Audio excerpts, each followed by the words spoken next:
Bab 010. Mas. Panggil Alia lagi, kali ini lebih tegas. Kita harus bicara. Ryan berhenti di dekat kulkas. Ia tidak menjawab segera. Tapi kemudian menaruh gelas ke meja, dan duduk di kursi seberang Alia. Kamu kenapa berubah? Tanya Alia. Suaranya bergetar. Kita. Tadi malam. Aku kira itu awal yang baik. Ryan menarik napas panjang, lalu mengusap wajahnya dengan kedua tangan. Aku nggak tahu, Alia. Kamu nggak tahu. Ulang Alia, kecewa. Aku ngerasa bersalah, gumam Ryan. Malam itu terjadi karena aku hilaf.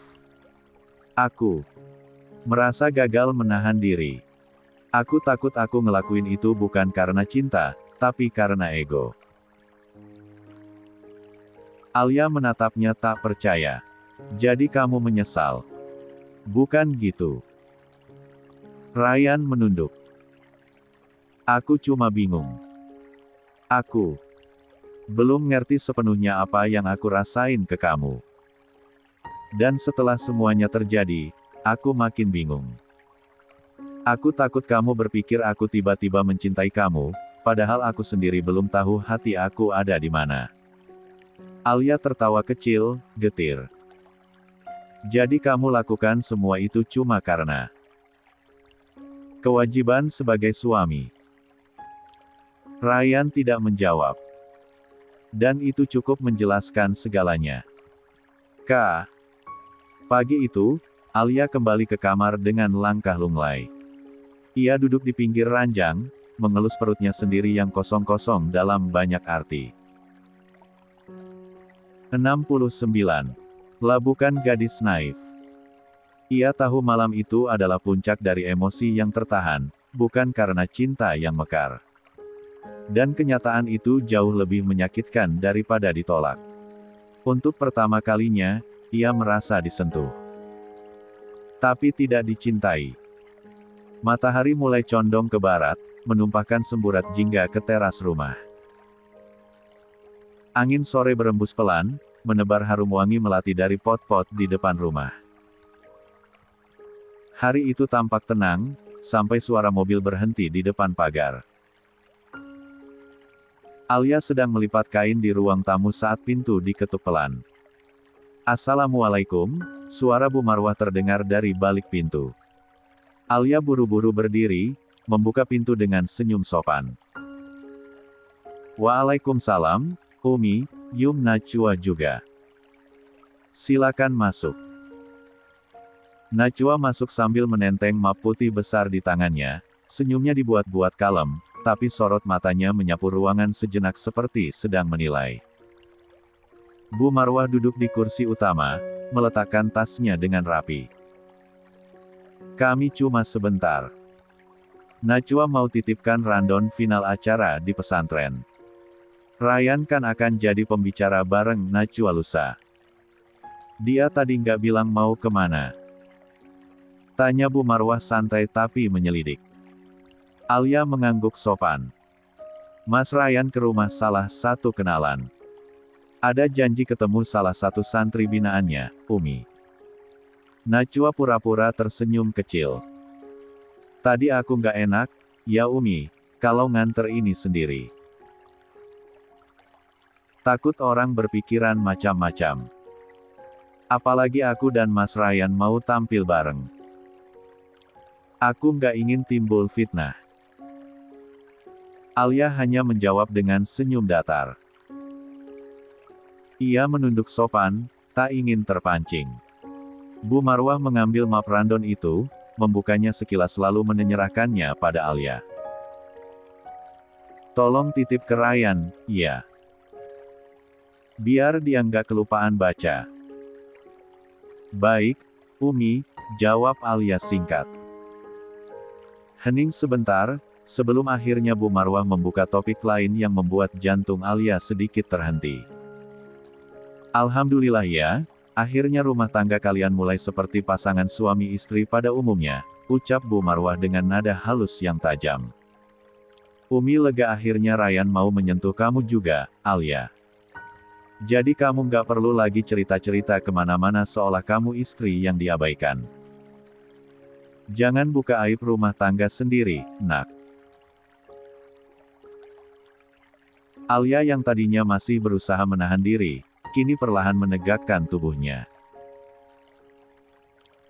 Ia menatap Bu Marwah dengan mata jernih tapi penuh ketegasan. Umi. Maaf, tapi aku rasa aku nggak pernah membuka aib siapa-siapa, ucapnya dengan nada halus tapi tegas. Kalau orang lain tahu tentang keadaan rumah tangga aku, itu karena mereka bertanya, bukan karena aku sengaja bercerita. Najwa menatap Alia sekilas, lalu memalingkan muka dengan senyum sinis yang nyaris tak tertangkap. Tapi tetap saja, seorang istri harus bisa menjaga kehormatan suaminya, sambung Bu Marwah, masih dengan nada menyudutkan. Apalagi sekarang kamu sudah disentuh. Ya sudah, lupakan masa lalu. Suami kamu laki-laki, pasti ada masa dia butuh waktu, tapi kamu sekarang sudah istri yang utuh. Alia menghela napas panjang. La menatap Bu Marwah tanpa menunduk seperti biasanya. Aku bukan perempuan yang bangga hanya karena akhirnya disentuh, Bu, katanya lirih tapi tajam. Aku menghargai malam itu karena aku dan Mas Ryan saling berbagi waktu, bukan sekadar tubuh. Tapi kalau aku harus diam saat merasa tidak dimanusiakan, aku rasa itu bukan kesabaran, tapi penindasan. 70. Ruangan hening. Bu Marwah menoleh dengan alis terangkat. Maksud kamu? Alia menggeleng pelan. Aku ingin rumah tangga ini berjalan baik. Tapi aku juga punya hati, Umi. Aku nggak akan pernah mengumbar apa yang nggak seharusnya, tapi aku juga nggak akan membiarkan diri aku terus diposisikan sebagai penyebab dari semua yang tidak beres. Najwa menatap Alia tajam, namun tidak ada yang bisa ia sanggah. Kalimat itu seperti menghantam keduanya sekaligus dengan elegan, tapi tajam. Bu Marwah terdiam. Untuk pertama kalinya, ia tidak membalas dengan omelan atau sindiran, ia hanya berkata datar, ya sudah. Umi pulang dulu. Tolong sampaikan ke Ryan soal Randon ini. Najwa ikut berdiri. Kali ini tidak dengan senyum, melainkan dengan wajah datar yang menyimpan kejengkelan. Semoga acaranya nanti berjalan lancar, ya, Alia. Jangan lupa dukung suami, meskipun mungkin belum sepenuhnya jadi tempat dia bersandar. Alia menatap Najwa tajam. Tenang saja, aku istri yang tahu batas. Najwa membeku sejenak, lalu membalikkan badan, menyusul Bu Marwah keluar. Setelah pintu tertutup, Alia berdiri diam di ruang tamu, menatap randon acara di tangannya. Bukan randon acara yang berat. Tapi tatapan dan sindiran dari dua perempuan itu jauh lebih melelahkan dari satu ruangan seminar penuh orang. Pagi itu langit pesantren tampak cerah, seolah ikut merestui acara besar yang akan segera digelar. Spanduk putih dengan tulisan, Kajian Akhlak Pemuda dan Pemudi Islam, membentang di gerbang utama. Santri-santri sibuk menyambut para tamu, menata kursi, dan merapikan pelataran aula utama. Ryan mengenakan gamis putih dan surban hitam. Wajahnya tampak tenang tapi karismatik. Di hadapan ratusan santriwan, ia menyampaikan materi dengan percaya diri dan bahasa yang menyentuh. Jangan biarkan gelar dan popularitas membuatmu angkuh, limu adalah amanah. Adab adalah pondasinya. Para santri mengangguk-angguk, beberapa bahkan mencatat. Di barisan depan, para ustadz senior turut mendengarkan dengan antusias. Tepuk tangan meriah mengiringi akhir sesi Ryan, dan beberapa panitia pria bahkan berebut ingin bersalaman dengannya. Di sisi lain aula, Najwa sedang mengisi kajian untuk santriwati. Mengenakan gamis syari biru tua dan jilbab senada, ia tampak lembut namun tegas. Suaranya terdengar meyakinkan. Jangan menjadi wanita yang hanya baik di depan manusia. Jadilah wanita yang dicintai Allah karena hatinya bersih, lisannya terjaga, dan langkahnya penuh hikmah. Para santriwati terpukau, Najwa tersenyum menawan, matanya penuh kehangatan. Beberapa gadis bahkan tampak terharu, mencatat dan merekamnya dalam ponsel menerka. Selesai sesi, panitia acara mengarahkan Ryan dan Najwa untuk berfoto bersama. Sebagai kenang-kenangan dan dokumentasi pesantren, kata salah satu ustadz muda. Ryan dan Najwa berdiri bersebelahan, keduanya tersenyum, dan momen itu diabadikan dalam jepretan kamera berkali-kali. Mereka tampak serasi setidaknya di mata orang-orang. Dari sisi aula, Alia berdiri dengan gamis abu muda dan jilbab putih tulang. Wajahnya tenang. Ia tidak tersenyum lebar, tapi juga tidak menunjukkan cemburu. Matanya hanya mengamati. Tidak ada yang tahu apa yang ia rasakan. Namun sayup-sayup, ia mendengar bisikan dari dua ibu-ibu tamu undangan yang duduk tak jauh dari tempatnya berdiri. Itu istrinya Ustadz Ryan, iya. 71. Iya. Cantik sih, tapi auranya biasa aja ya. Nggak kayak Najwa, adem banget kalau ngelihat dia bicara. Kayaknya Ustadz Ryan dan Najwa cocok banget, sayang ya dia udah nikah. Yah, siapa tahu jodoh sejatinya itu bukan istri sahnya. Hati orang kan kita nggak tahu. Alia menarik napas pelan. Ia tidak menyahut. Tapi telinganya mendengar semua. Rasanya seperti berdiri di tengah panggung pertunjukan yang bukan untuknya, dan dia hanya penonton yang duduk terlalu dekat. Seusai acara, Ryan menghampirinya. Sudah makan? Ayo pulang. Alia hanya mengangguk. Sepanjang perjalanan ke parkiran, mereka tidak bicara sepatah kata pun. Di belakang mereka, Najwa masih dikerubungi beberapa panitia dan tamu perempuan, tersenyum dan menyalami mereka satu persatu.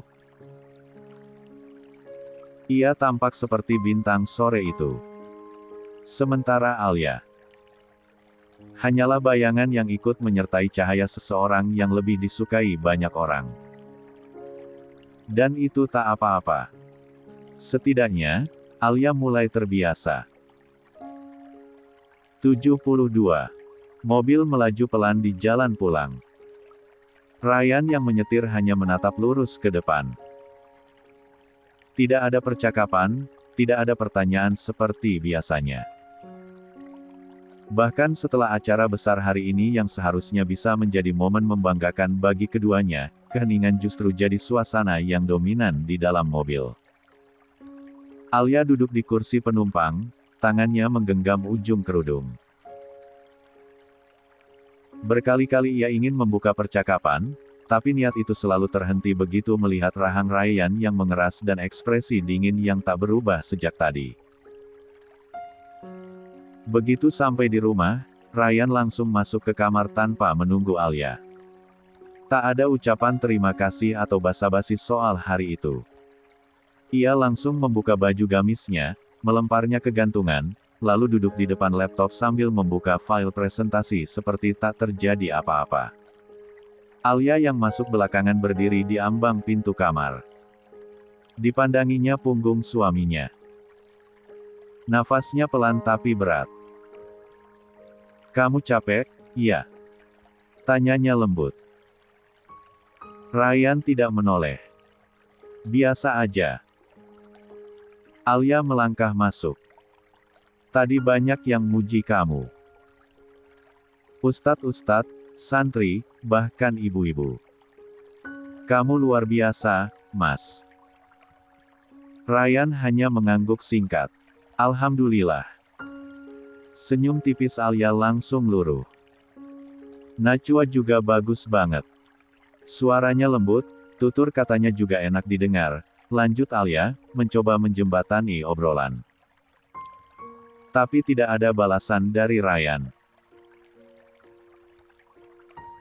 Lalu, entah karena lelah menahan diri, atau karena batinnya benar-benar mulai sesak, Alia akhirnya duduk di ujung ranjang dan mengembuskan napas panjang. Kamu tetap dingin, ya. Bahkan setelah kita. Malam itu. Ryan baru menoleh sekarang. Kamu mau aku gimana? Alia menatapnya. Aku cuma mau diperlakukan sebagai istri. Bukan cuma. Ya kamu tahu.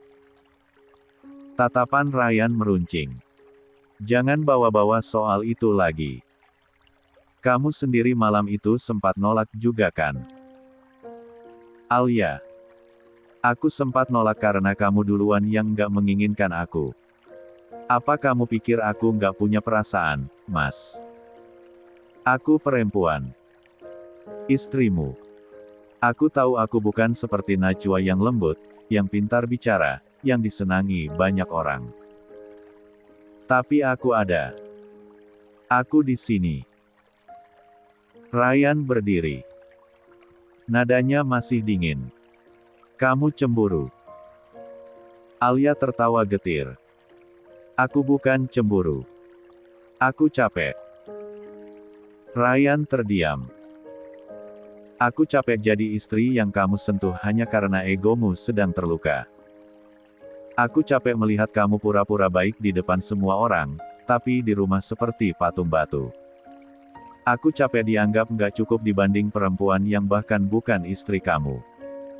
Suasana menjadi sunyi mendadak. Ryan menatap Alia lama. Ada rasa bersalah di sana, tapi juga kebingungan. Ia tidak tahu harus menjawab dengan kalimat apa. Ia pun hanya memilih memalingkan muka dan keluar dari kamar. Tidak berkata apa-apa. Alia menunduk, pipinya mulai basah. Tapi kali ini bukan karena sedih. Melainkan karena ia benar-benar muak. Ia sudah berusaha, sungguh. Tapi kalau hanya dia yang berusaha, sampai kapan? 73. Hari-hari setelah acara pesantren itu terasa berbeda. Ryan mulai sering mendapat pesan dari Najwa. Awalnya hanya ucapan terima kasih atas kolaborasi mereka dalam acara, lalu berkembang menjadi obrolan ringan soal dakwah, kegiatan pengajian, hingga obrolan yang lebih personal, tentang hidup, harapan, dan masa depan. Ryan tidak bisa membohongi diri. Setiap notifikasi dari Najwa membuat dadanya berdebar. Cara perempuan itu menyapa, menyelipkan ayat-ayat lembut, atau bahkan sekadar mengucap, semoga harimu berkah, di pagi hari, semua itu memberi warna dalam rutinitasnya yang selama ini datar. Sementara Alia masih diam. Mereka tinggal serumah, sekamar, namun seolah di dunia yang berbeda. Alia sibuk dengan kuliah S2-nya, menulis paper, membaca jurnal, dan terkadang pergi ke kampus tanpa memberitahu Ryan lebih dulu. Sesuatu yang bagi Ryan, cukup mengganggu egonya sebagai suami. Dan justru di celah itulah Najwa masuk. Malam itu, Ryan duduk di ruang kerja. Chat dari Najwa masuk. Tadi aku lihat foto kita di acara pesantren. Masya Allah, kita tampak seperti pasangan dakwah yang serasi ya, Mas Ryan. Ryan menatap pesan itu lama. Lalu jemarinya perlahan membalas. Iya. Semoga jadi ladang amal, ya. Belum sempat layar ponselnya mati, satu balasan dari Najwa menyusul. Kalau boleh jujur. Aku pernah berharap Allah menyatukan cinta kita waktu itu. Ryan terdiam. Tatapannya kosong.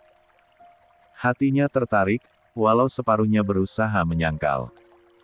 Ia meletakkan ponsel pelan, mengembuskan napas panjang, lalu berdiri menuju jendela. Di luar, langit malam cerah. Tapi dalam dirinya, badai mulai terbentuk. Najwa memang tipe wanita yang sejak dulu ada di benaknya, lembut, anggun, pintar berdakwah, santun dalam berbicara, dan penuh perhatian. Segalanya terasa pas jika dipasangkan dengannya. Tidak seperti hubungannya dengan Alia yang sering diisi diam, pertentangan, dan jarak emosional yang terus menganga. Kalau dulu bukan Alia yang dijodohkan, dan Najwa yang jadi istriku, gumam Ryan lirih, mungkin hidup aku sekarang lebih tenang. Lah tidak sadar, di balik pintu, Alia mendengar kalimat itu. Keesokan paginya, suasana rumah semakin dingin. Alia tidak berkata sepatah kata pun saat menyajikan sarapan. Hanya meletakkan piring, lalu kembali masuk ke kamar. Ryan yang sempat memandangi punggung istrinya merasa ada yang aneh. Tapi ia memilih diam.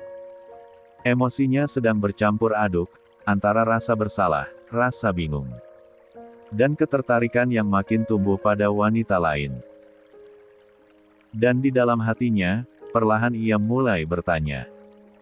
Apakah mungkin aku memang tidak ditakdirkan untuk mencintai Alia?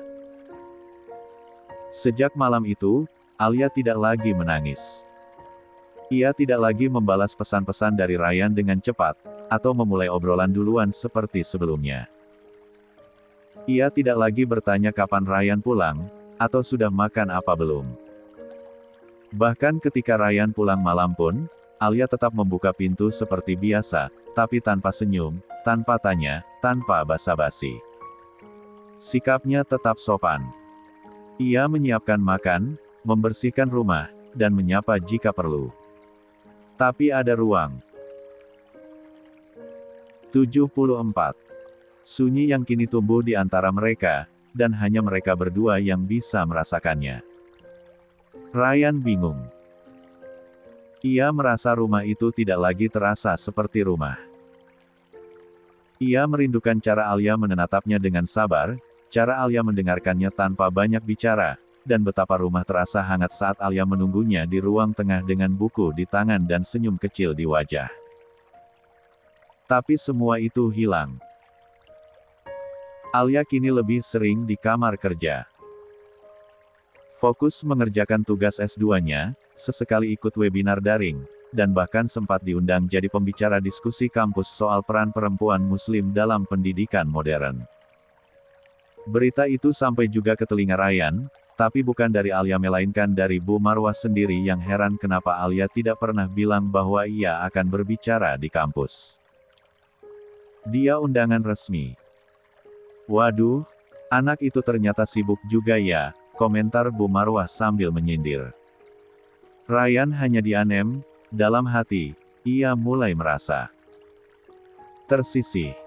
Tapi ia sendiri yang dulu menciptakan jurang itu.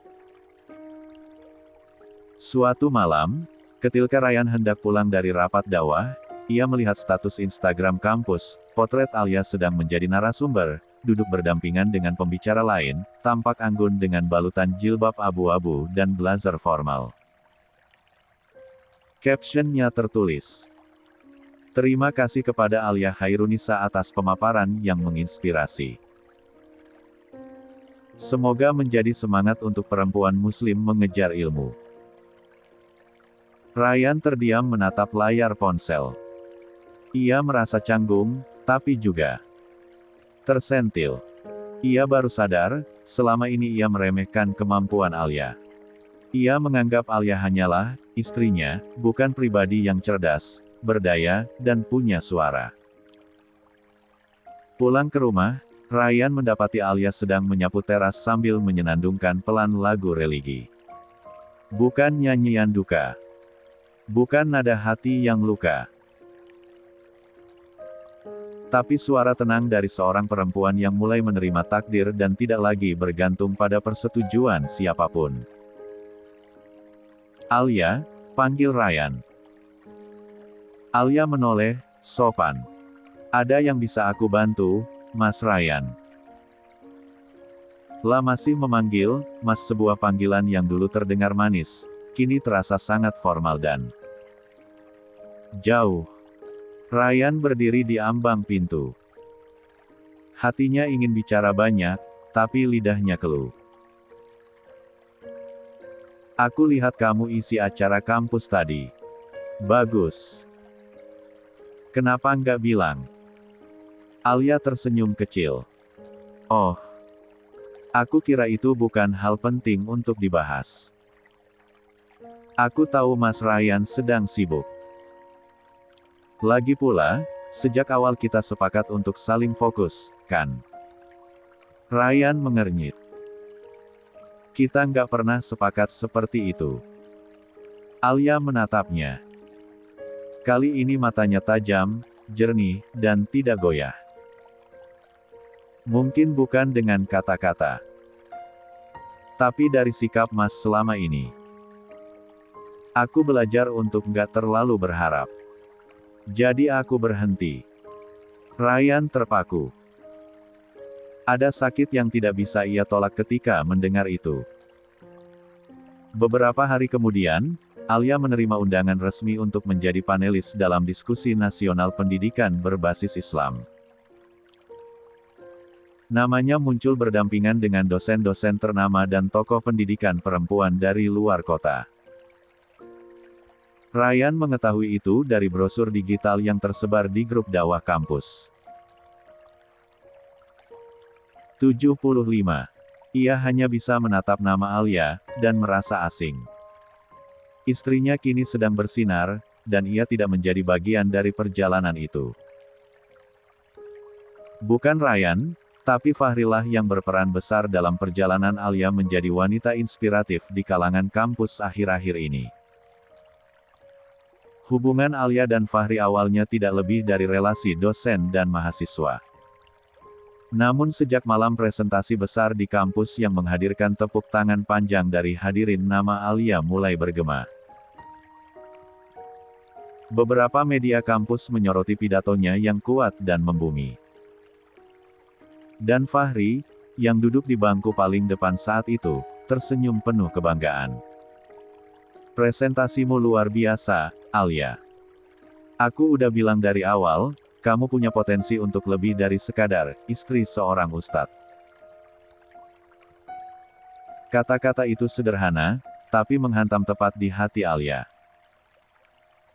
Selama ini, ia terlalu sering didefinisikan oleh statusnya. Istri, menantu, pengurus rumah. Tapi kini, di depan Fahri, ia dilihat sebagai individu, seorang perempuan yang berpikir, berdiri, dan mempengaruhi orang lain lewat ide dan kata. Mereka semakin sering berdiskusi, baik tentang mata kuliah, literatur Islam modern, hingga isu sosial perempuan Muslim. Bahkan, Fahri sempat mempercayakan Alia untuk membantu menyusun modul pelatihan nasional yang akan diterbitkan kampus. Suatu sore di ruang dosen, Fahri mengajak Alia berbicara setelah kelas. Kalau kamu siap, semester depan aku mau kamu jadi asistenku untuk program literasi pesantren perempuan. Kita butuh suara seperti kamu, yang tahu rasanya hidup di antara idealisme dan realitas rumah tangga. Alia menatap Fahri dengan mata berbinar. Bukan karena ia memuja Fahri, tapi karena ia merasa dihargai. Diperhitungkan. Disapa sebagai manusia utuh. Boleh aku pikirin dulu, Pak? Alia, kamu masih aja panggil aku Pak, kita udah kenal lama loh, cuma sempat lost kontak aja. Jangan terlalu formal, kata Fahri. Tapi kan tetap aja di kampus kamu adalah dosen aku. Aku harus hormat dong, elak Alia. Ya udah, kita ambil jalan tengah, kalau lagi berdua dan nggak di kampus. Tetap panggil aku Mas Fahri ya. Alia mengangguk sambil tersenyum simpul. Soal barusan coba kamu pikirin, ya. Tapi aku yakin kamu bisa. Dunia butuh lebih banyak Alia. Kabar kedekatan profesional mereka mulai terdengar. Beberapa teman kampus mulai membicarakan bagaimana Fahri kerap memuji Alia di kelas. Meski tidak ada nada romantis di antara mereka, orang-orang mulai menilai bahwa Fahri punya kekaguman yang berbeda. Dan sesungguhnya, Alia pun tahu. Fahri tidak pernah berkata langsung. Tapi lewat caranya memperhatikan detail tulisan Alia, lewat kepercayaan yang diberikannya tanpa harus meminta izin suami Alia terlebih dahulu, lewat caranya menatap Alia saat Alia menjelaskan sesuatu dengan semangat, semua itu memberi sinyal yang jelas.